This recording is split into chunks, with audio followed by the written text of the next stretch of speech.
আসসালামু আলাইকুম। আজ দেখতে দেখতে কিভাবে 5টি মাস হয়ে গেল আমাদের সকলের প্রিয় মানিক ভাইকে দেখি না। 2024 সালের অক্টোবর মাসের 20 তারিখে পরপারে পাড়ি জমান আমাদের সকলের প্রিয় ফুটবলার মানিক। তিনি মানুষটা এতটাই ভালো ছিলেন, তার কোনো তুলনা হয় না। মনের মধ্যে ছিল না কোনো অহংকার, একেবারে সবার সাথে সুন্দরভাবে মিশতে পারতেন। সব সময় অনেক হাসি খুশি থাকতেন আমাদের সকলের প্রিয় মানিক ভাই।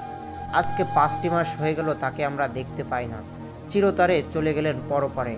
আল্লাহ যেন এই রমজানের ওসিলায় তাকে জান্নাতুল ফেরদাউস নসিব দান করেন। তিনি ফুটবল মাঠে এতটাই পরিশ্রমী ছিলেন এবং তার মধ্যে যে দক্ষতা ছিল, তিনি অল্পতেই মানুষের মন জয় করে নিয়েছেন। মানিক ভাইকে ভালোবাসতেন না আমার মনে হয় না এমন কোনো মানুষ নেই। সব শ্রেণীর মানুষ তাকে অনেক ভালোবাসতেন, কারণ তিনি সবসময় হাসি খুশি থাকার চেষ্টা করতেন এবং আমাদেরকে মাতিয়ে রাখতেন।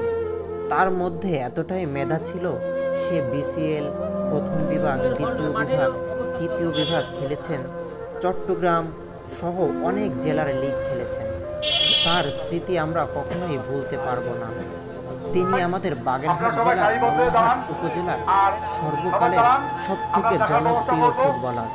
তাকে মানুষ এতটাই ভালোবাসতেন, তার জানাজার নামাজের সময় একটা স্কুল মাঠে হাজার হাজার মানুষ ভিড় করেছিলেন শুধু তার জানাজার নামাজ পড়ার জন্য।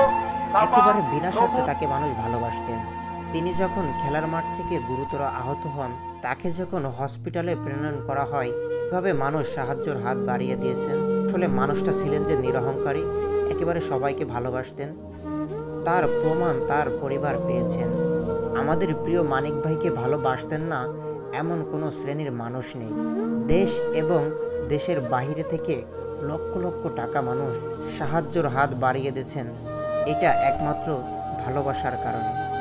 তিনি আমাদের বাগেরহাট জেলার মোল্লাহাট উপজেলার সর্বকালের সবথেকে জনপ্রিয় ফুটবলার। তিনি এমন একজন খেলোয়াড় ছিলেন, শত শত জুনিয়র ফুটবল খেলোয়াড়দের আইডল ছিলেন। তার মধ্যে এতটাই দক্ষতা বা এতটাই স্কিলফুল ফুটবলার ছিলেন এই মানিক, তার খেলা দেখে মানুষ তার কাছে পাগলের মতো ছুটে আসতেন। তিনি আমাদের দক্ষিণাঞ্চলের অনেক বড় একজন গুরুত্বপূর্ণ ফুটবলার ছিলেন।